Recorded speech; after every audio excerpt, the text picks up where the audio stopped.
This is the story of the world's most powerful GPU at this point in time.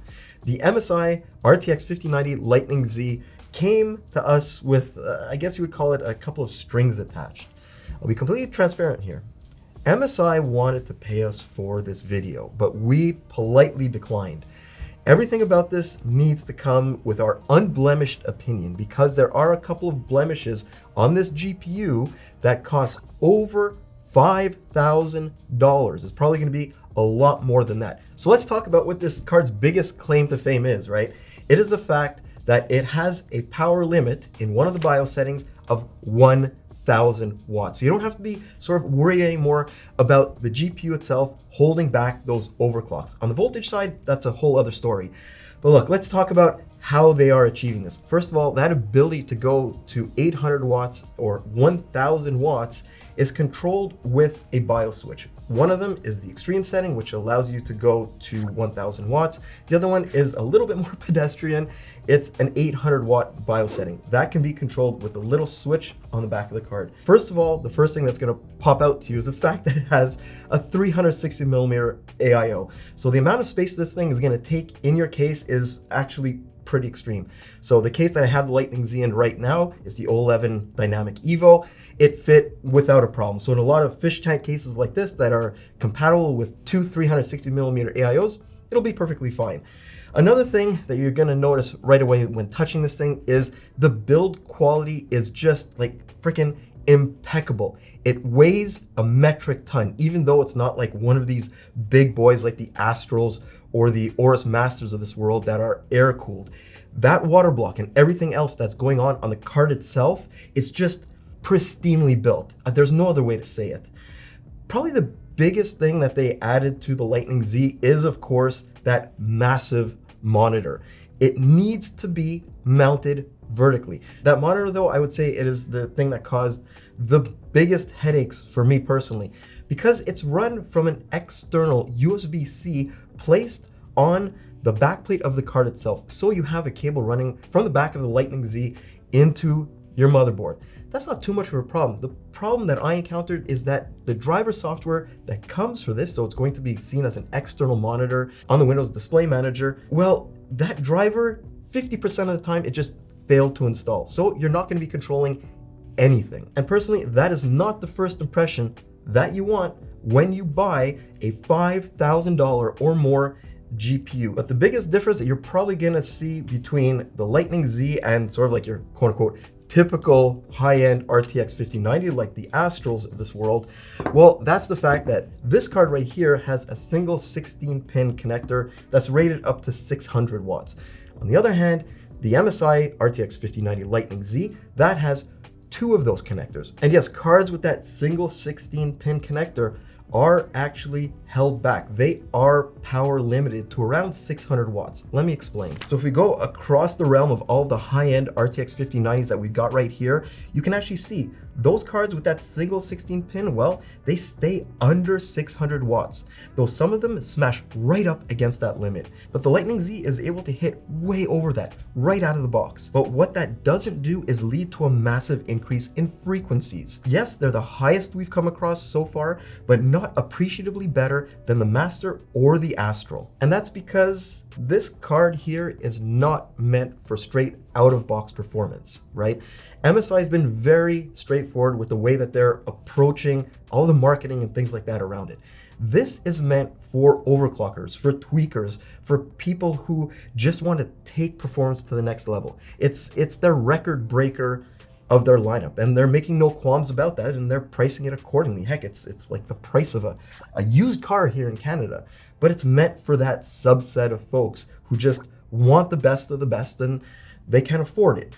The only problem with that is that even though it is geared towards overclockers, they have put in some very substantial guardrails when it comes to actually overclocking this card. I'm going to talk about that in a bit, but out-of-box performance isn't really anything special at 1440p and 4K, both at the highest detail settings. Look, it's the absolute best we've seen from any RTX 5090 so far, but there are some games where the Lightning Z shows more benefits than others.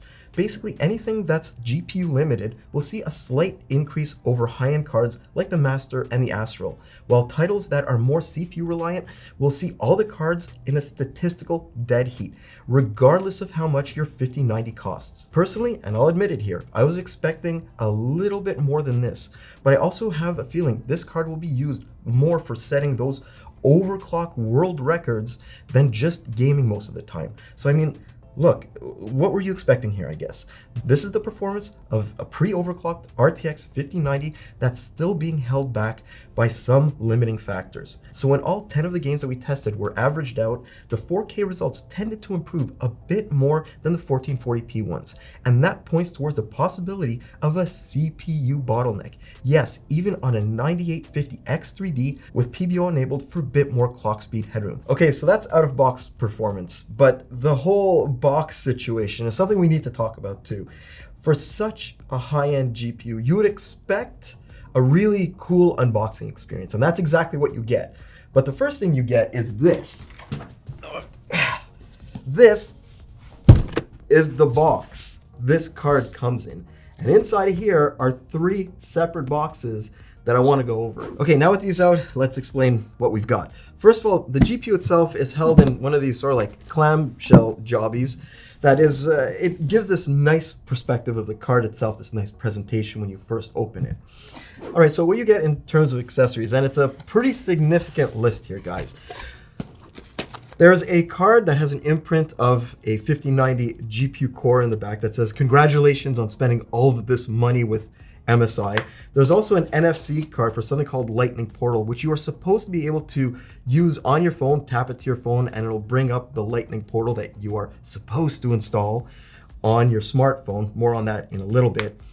There's also this thing that looks like a keychain, and it is, but it's a dual use. Basically, what this is meant to do is be used as a switch flicker, I guess you'd call it, to get into that recessed spot to go from your OC mode to your extreme mode, because getting in there is very, very hard and you can't do it with your fingers. There's also a lightning badge, a magnetic lightning badge. You can sort of put it on there. You can't put it on this case because this case is aluminum. It's not magnetic. And finally, there's something that you are actually going to see maybe in some of our B-roll. It's a cute little miniature lightning card. That's actually really cute, and these fans work too. Next layer is a little bit more intense, I guess you would say. This is where your USB-A to USB-C cable is to link the card to the external USB port on your motherboard to get that screen working, like I said before. There's also a single 4 8-pin to 16-pin connector. If you can afford this thing, you can afford a good power supply with a pair of 16-pin connectors natively on it. There's also a GPU holder, and to me, this is a problem, okay? In this case right here, you cannot install this support bracket because it starts off way too high. In addition to that, in a lot of these sort of fish tank cases, these dual chamber cases, you're gonna want some fans running at the bottom, and this thing is simply not compatible with it. Also, I hate the fact it's made out of plastic. No bueno. Finally, there's also 3 voltage read points which you can install onto the graphics card itself if you want real-time voltage monitoring from a hardware perspective, so using a multimeter rather than software. And next thing I needed to talk about is, of course, this graphics card holder that I alluded to a little while ago. So this is what it looks like. It's impressive. It has locking mechanisms right here. It has a modifiable approach for fitment within cases, and like I said, it has that full PCIe Gen 5 link. The problem that we experience though is it might look amazing, it might get you full bandwidth. Unfortunately, in the Lianli case, it isn't compatible. You need to use Lianli's own vertical GPU bracket. On the other hand, we have a bunch of Corsair, Landcool, Silverstone, and Cooler Master cases here. As long as you have the vertical space for this thing, it is compatible. You just have to watch out with some of these other cases, so the dual chambers, that there might be a little bit of an issue with compatibility. Now, I also promised you guys a little bit of overclocking, and we're gonna sort of like clear the deck here and start with that, because what we've been able to achieve with this card is very, very impressive. but also severely limited at the same time. All right, guys, so let me set the stage for you here. First of all, we chose to use MSI Afterburner because the app that MSI wants us to use with this, which is their Lightning Z control app, well, it's a bit of a mess, and I'll get into that in a little bit. We're also using GPU-Z to keep track of everything and running Unigine Heaven in the background. This right now is running at the Lightning Z's out-of-box specs. So about 3 gigahertz on the core. You're probably going to see between 2.95 to sort of 3.05 gigahertz, depending on the app that you're running in the background. The first thing that you're going to see here is that we are not being held back by the board power or anything else. That clock speed is being held back by the voltage specifically. We're not able to get over that just because the card in its out-of-box form right now doesn't have enough voltage going to the core. So the first thing that we're going to want to do here is we're going to jump up voltage to the maximum. And yes, we've unlocked MSI's extended voltage within Afterburner. So right now the voltage is at 1.805 volts. If we hit apply, you're going to see that jump to a little bit more. So 1.105.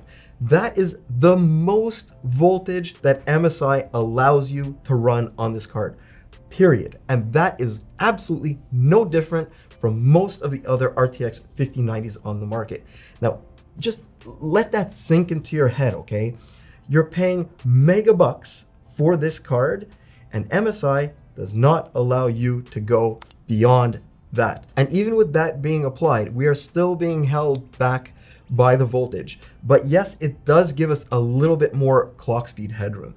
The other thing that we can do right away, 100%, if you're running an RTX 5090, don't be afraid to do this.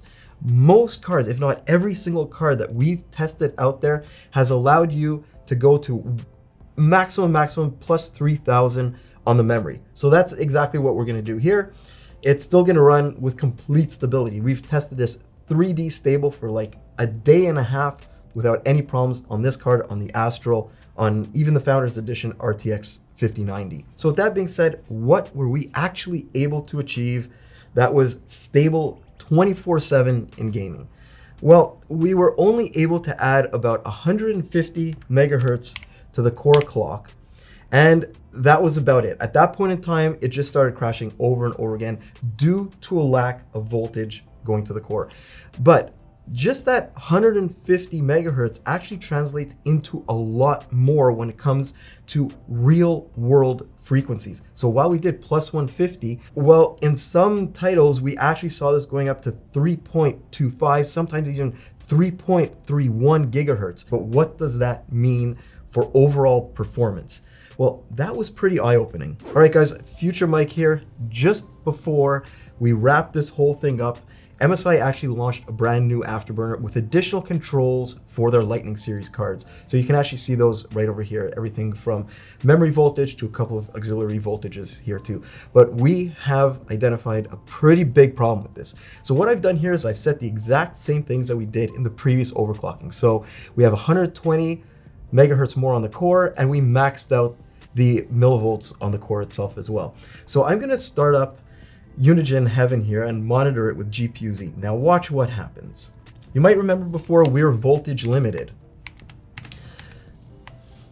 Well, look at the wattage now. Instead of 500 to 600 watts, it is going to 1000 watts with the same, if not a little bit lower clock speeds. And now here's the crazy thing, right guys? We are now completely power limited, but check this out. The voltage is actually slightly lower than the voltage was when we were using the older Afterburner. So where all of this additional power is coming from, I've got absolutely no clue, but this is obviously a bug. So any of the results that you see going forward will be done with the older Afterburner. Okay, with that out of the way, I really do need to talk about how well this cooler works. At stock, we were sitting below 60 degrees after an hour in Cyberpunk with the fans running at about 62%. Even when overclocked, it was easily able to keep the GPU around 65 degrees after the same amount of time, despite the card chugging back well over 800 watts. And in some games, we even saw it peaking at around 920 watts. I mean, sure, it's huge and all that heat will get dumped into your environment, but what MSI has accomplished here is pretty impressive. And what about those performance results after overclocking? Well, I think this just goes to prove that NVIDIA obviously optimized the RTX 5090's reference frequencies extremely well, because here we are throwing almost 400 watts more at this thing versus the Founders Edition, and performance increases by at most about 18%. And that's an edge case too, with most games seeing 10% better frame rates or even less.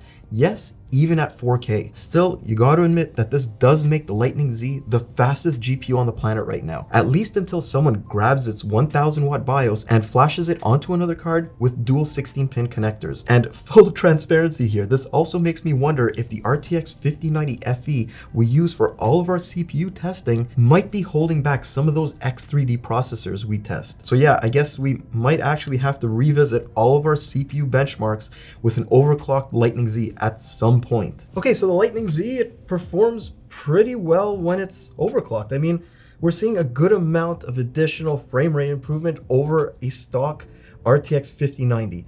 But where it really falls flat, guys, is in the software side.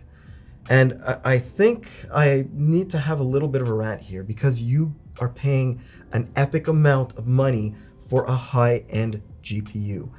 And instead of developing their own app for this card, yes, there is Afterburner, but you still can't control the RGB on here. You still can't control a number of the elements on there, especially the screen with Afterburner.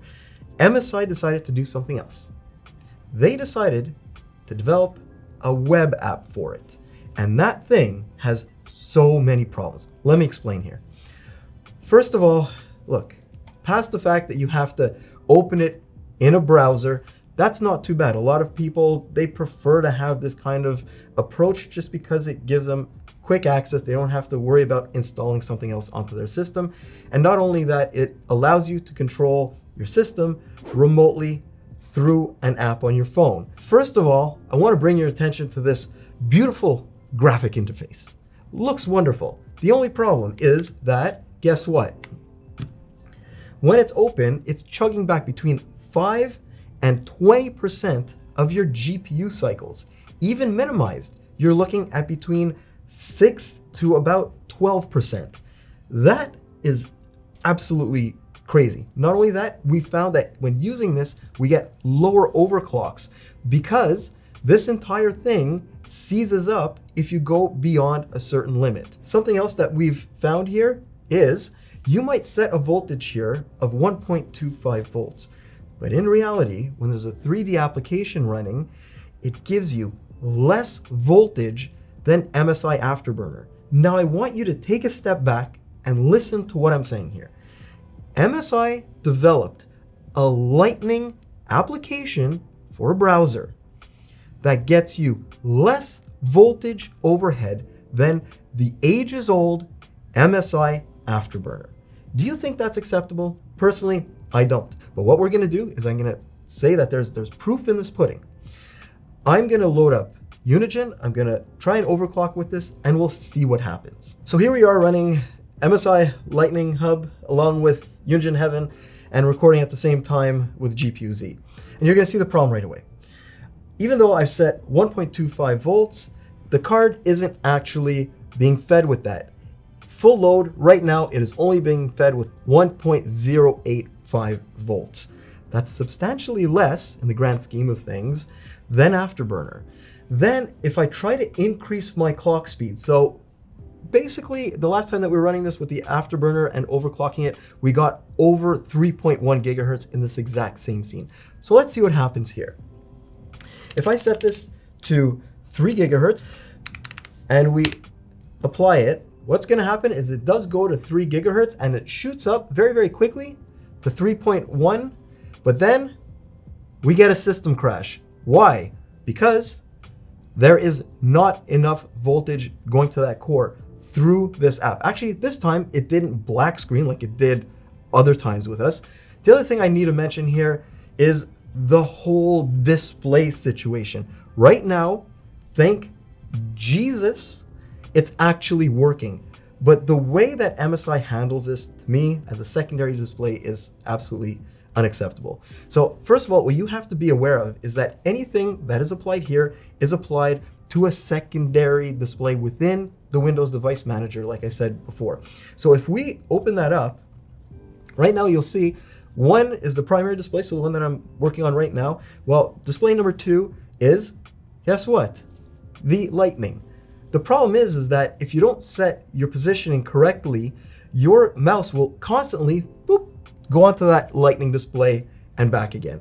Unfortunately, this is not like you have a completely separate, discrete monitor. It needs to be treated as an extension of your primary monitor. So what I typically do here is I'll just drag the monitor 2, which is the lightning, down into the bottom right-hand corner so my mouse doesn't go there inadvertently. But to make matters even worse, let me reboot the system and show you what happens. All right, so here we are. System is rebooted, just like it normally would if you would sort of like turn it off for the night and turn it on the next morning. Guess what's not working? The display ain't on at all. So let's just go into that lightning application again that you have to load up. I mean, don't worry about the fact that it completely reset my fans and lowered the voltage and lowered the GPU clock, but that might have been because maybe it detected that the overclock was unsuccessful because Heaven crashed in the background. But look, according to this is supposed to be running now. I'm pressing apply, absolutely nothing going on with the screen. Unfortunately, you're seeing live what we've been going through here. And this to me is just not the best situation. And I think that sums up my experience with the MSI RTX 5090 Lightning Z. This thing is a technological tour de force. It's got the hardware. It's unbelievably expensive and only a select few will be able to even think about affording it.